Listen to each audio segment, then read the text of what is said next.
আগামী 7 দিনের মধ্যে নতুন যে কমিশন, এই কমিশনের হিসাব আপনারা পেয়ে যাবেন। আপনি আমার সাথে একমত? অবশ্যই। আমরা আগামী 7 দিনের মধ্যে আমাদের স্থাবর অস্থাবর যা আছে আপনারা পেয়ে যাবেন। শত তো কম, আরো বেশি। আমার বিরুদ্ধে অভিযোগ আছে। আমার বিরুদ্ধে অভিযোগ মানে হচ্ছে আমি নিজে স্বয়ং সেই অভিযোগগুলি দুদকে এসছে 2009 সালে।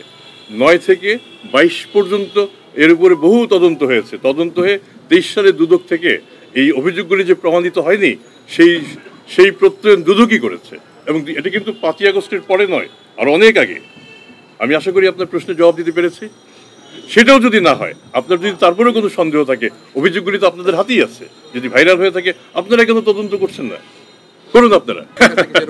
আমি তাহলে এই সহজভাবে বলি, আমার 9 সালের অভিযোগ যদি 23 সালে সমাপ্ত হয় তদন্ত কিংবা অনুসন্ধান, তাহলে তো এটি তো একটা হয়রানি। আমাদের কাজ করতে শুরু করতে দেন, এবং আমার মনে হয় আমরা এই মুখের প্রতিশ্রুতির চেয়ে আপনারা আমাদের সাথে আবার যখন পরবর্তী সময় যখন দেখা হবে, আমরা কাজের মাধ্যমে প্রমাণ করব যে আমরা হয়রানি খানিকটা কমাতে পেরেছি কিনা, আমরা তদন্তে গতি আনতে পেরেছি কিনা, আমরা ন্যায় বিচার প্রতিষ্ঠা করতে সহায়তা করতে পেরেছি কিনা।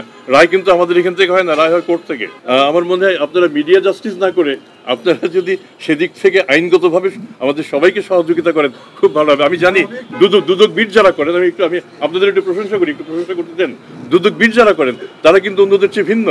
তারা অত্যন্ত শিক্ষিত, তারা আইন কানুন এতটা ভালো জানেন যে অনেক সময় আমাদেরও বেকায়দায় পড়তে হয়। আমি আপনাদের সাথে বিভিন্ন সময়ে আমি নিজে কাজ করেছি।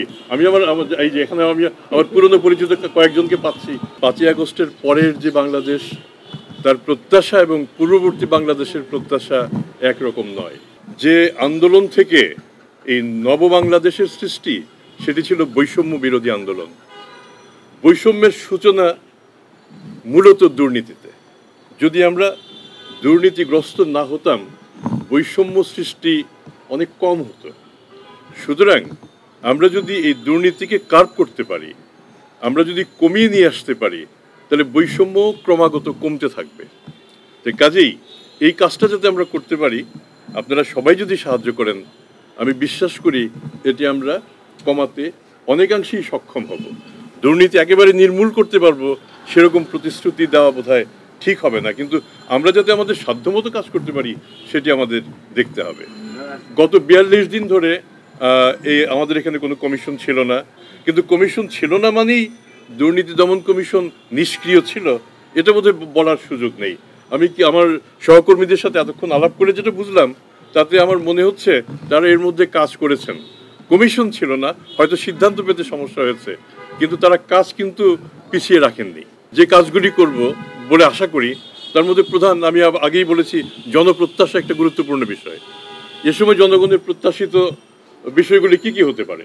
আমরা যেসব বিষয়ে বড় ধরনের দুর্নীতি হয়েছে, যেসব বিষয়ে রাষ্ট্র বিশেষভাবে ক্ষতিগ্রস্ত হয়েছে, এবং যারা এই কাজগুলি করেছেন তারা যাতে শেষ পর্যন্ত ছাড় না পান, আমরা চেষ্টা করব সেই কাজটা যাতে আমরা সঠিকভাবে, ন্যায়পরায়ণভাবে, যথাযথ তদন্তের মাধ্যমে সমাপ্ত করতে পারি, যাতে শেষ পর্যন্ত এমন না হয় যে আমরা একটি অসমাপ্ত তদন্ত কিংবা বায়াসড কোনো তদন্ত কিংবা কোনো রাজনৈতিক কিংবা অন্য কোনো মতাদর্শে প্রভাবিত হয়ে আমরা কাজ না করি, সেটি আমরা লক্ষ্য রাখব। আমরা আইন মেনে আমরা কাজ করে যাব, এবং ইনশাল্লাহ আপনারা যদি আমাদের সহযোগী হন এবং আমাদের যে ধনাত্মক যে বিষয়গুলি, সেই বিষয়গুলি যদি আপনারা প্রচার করেন, জাতীয় উপকৃত হবে। এবং এই বার্তাটি আপনাদের মাধ্যমেই সবার আগে যাওয়া দরকার। দুদক নিয়েও অনেক প্রশ্ন বাজারে আছে যে দুদক নিজে কতটা দুর্নীতিমুক্ত। আপনারা এই প্রশ্নগুলি আমাকে করতেন, আমি জানি। সেই প্রশ্নগুলি আগে আমি বলি। দুদক যদি দুর্নীতিমুক্ত, দুদক এই সমাজেরই একটি অংশ। কাজে সমাজ যদি দুর্নীতিগ্রস্ত হয়, দুদকও খানিকটা দুর্নীতিগ্রস্ত হতেও পারে। তো সেক্ষেত্রে আমরা চেষ্টা করব যাতে আমরা এই ক্লিনজিংটাও করতে পারি। এরকম বেশ কিছু অভিযোগ আমার বিরুদ্ধে আছে, সেটাও আপনারা দেখবেন।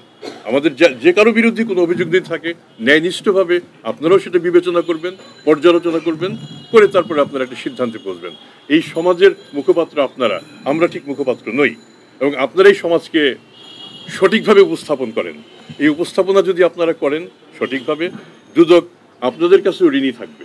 এবং আমি বিশ্বাস করি এই সময়ে, এই পরিবর্তিত সময়ে যে প্রত্যাশা, রাষ্ট্রের যে প্রত্যাশা, আমরা সেই প্রত্যাশা খানিকটা হলেও পূরণ করতে পারবো। এলো খবরের কাগজ, নিখাদ, নির্ভীক, নিরপেক্ষ।